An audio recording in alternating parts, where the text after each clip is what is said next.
Hi everyone! Today I'm going to talk to you and show you about some different types of lines. So, when you are doing art, there are lots of different types of lines that you'll use. We're going to go through a couple of them just to get you familiar. So if you've got a piece of paper and a pencil with you, go ahead and get those out and let's try some together. All right, so the first line that we're going to start with is a straight line. And a straight line goes from one side to another side. There are no bends, there are no curves, it's just straight. It goes from one side all the way across to the other side. That's a straight line. And you'll use lots of straight lines when you're doing your drawings.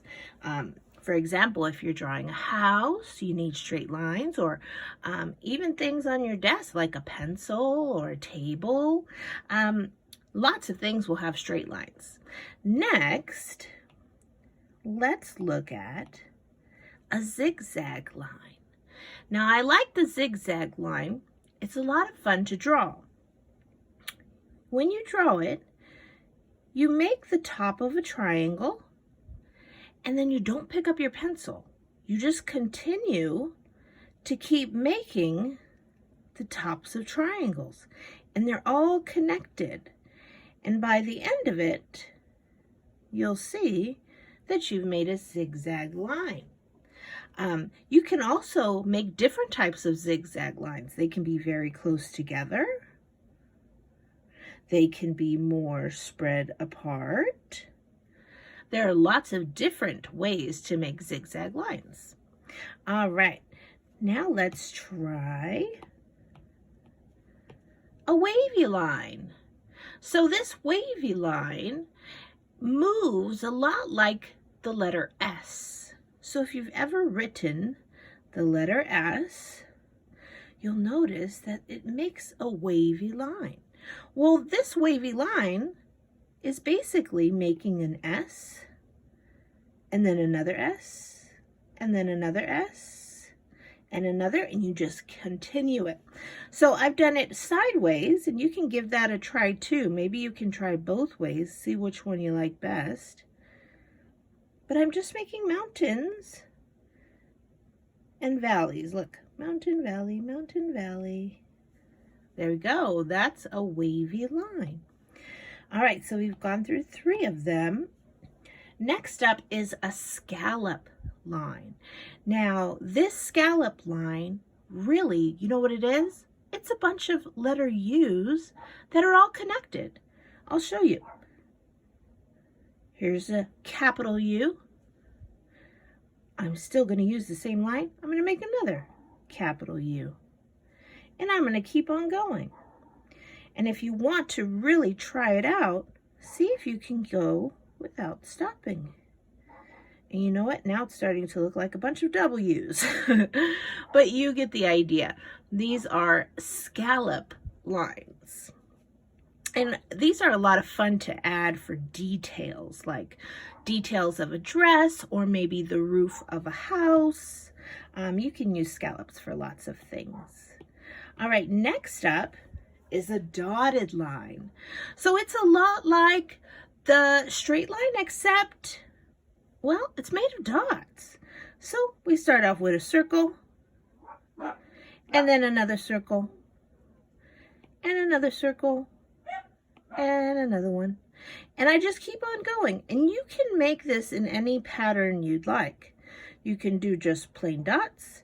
You can do a big dot and a small dot. Totally up to you, but that's a dotted line. Next up, we have the castle line. Now, the castle line is fun. It does look like a castle, doesn't it? Doesn't it look like the top part of the castle?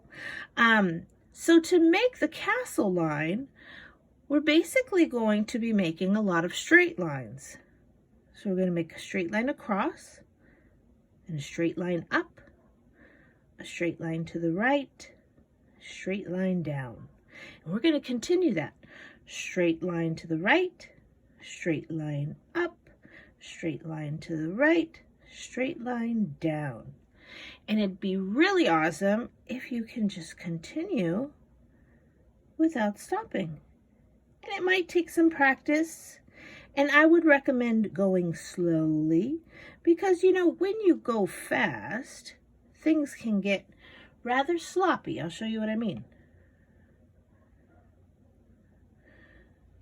Do you see the difference? This one's kind of wobbly. They're not all the same, but when I went slowly, I got it nice and even the way I liked it. All right, so that's the castle line. That's great for adding details. Next up is a dashed line. So this one, much like the dotted line, is in a straight line. However, the line is broken up. So I'm going to make a dash and stop. Give it some space. Make a dash, stop. Give it some space. Make a dash, stop. So this is one way to do it. You can just slowly make little dashes all the way across. I'm going to show you another way to do it that I think might be a little bit easier. So you start off with a straight line. Then you grab your eraser and you just erase parts of the line. And this helps if you want a straight dash line. But you can see the difference, right? This one looks more like I printed it out, actually. It's nice and square. But those are two different kinds of dash lines you can use. And next, we've got the curly line.